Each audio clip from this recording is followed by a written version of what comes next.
नमस्कार, आप देख रहे हैं डीसी न्यूज इंडिया और मैं हूं आपके साथ वैष्णवी पांडे। उपराष्ट्रपति जगदीप धनखड़ ने हाल ही में किसानों के विरोध प्रदर्शन और उनकी समस्याओं को लेकर केंद्र सरकार पर सवाल उठाए। उन्होंने कृषि मंत्री शिवराज सिंह चौहान को सीधे निशाने पर लेते हुए कहा कि अगर किसानों को उचित मूल्य दे दिया जाए तो इससे कोई बड़ी समस्या नहीं होगी। उन्होंने इस बात पर जोर दिया कि किसानों के मुद्दों को हल्के में नहीं लिया जाना चाहिए और पॉलिसी मेकिंग में सुधार की जरूरत है। धनखड़ के इस बयान पर कांग्रेस ने सकारात्मक प्रतिक्रिया दी है। कांग्रेस नेता जयराम रमेश ने कहा कि उपराष्ट्रपति ने वही मुद्दे उठाए हैं जो उनकी पार्टी और राहुल गांधी पिछले 5 वर्षों से सरकार से पूछ रहे हैं। रमेश ने कहा कि यह किसानों के हक की लड़ाई है और कांग्रेस ने इसके लिए संसद में भी कई बार चर्चा की मांग की है।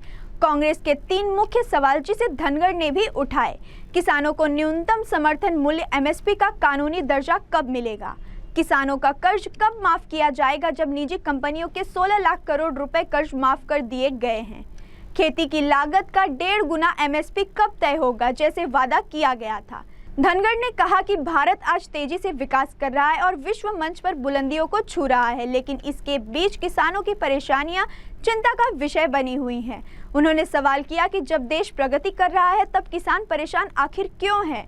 उन्होंने इसे एक गहरा मुद्दा बताया जिस पर गंभीरता से काम करने की जरूरत है।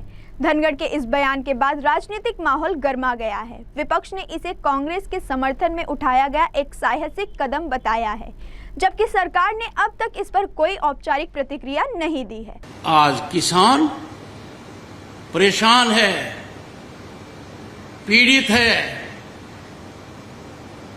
आंदोलित है। यदि अगर संस्थाएं जीवंत होती, योगदान करती, ये हालात कभी नहीं आते। ये आप और हमारे सामने प्रश्न है। In a country of 1.4 billion people, a network of such institutions